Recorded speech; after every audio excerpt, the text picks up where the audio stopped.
1 in 5 New Yorkers have a mental health disorder. 8% suffer from the symptoms of depression.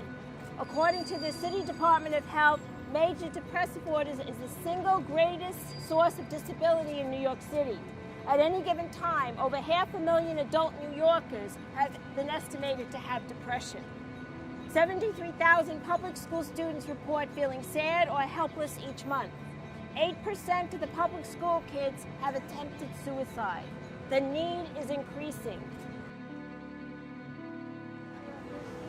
We are gathered here today to bring the public's attention to the severe crisis that we have in our behavioral health system and the mental health crisis that many of our patients are suffering as a result of a curtailment and a closure of inpatient psychiatric services.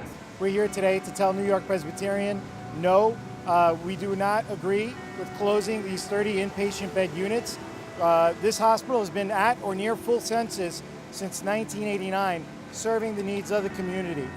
Mental health services do not enhance the bottom line, but they are critical as any acute medical condition, such as diabetes, cancer, and heart disease. In Syracuse, it takes 2 years for a child to get a mental health appointment, and you can imagine what happens to them during that time.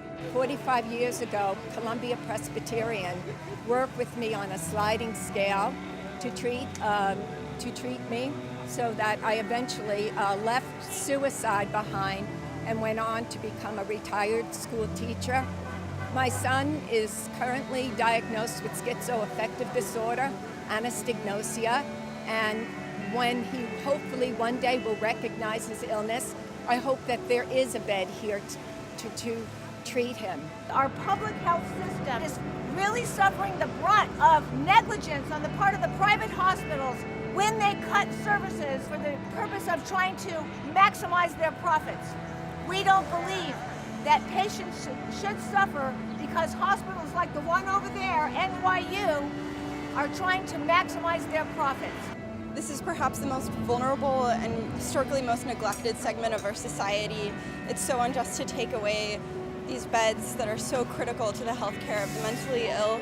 You don't have to talk to that many healthcare professionals to hear about the long wait times. We already have a shortage of beds. We cannot exacerbate this issue further. We know that without the healthcare that they need in order to be stabilized and returned to the community, they're more likely to become homeless and incarcerated. I've talked to mothers like Rosa Nazar. Her son is in Rikers and has been in Rikers for almost a year, and she felt like he didn't get the care that he needed. And if he had been able to get proper psychiatric treatment, that could have been avoided. Please, New York Presbyterian, do not take away these critical psychiatric beds.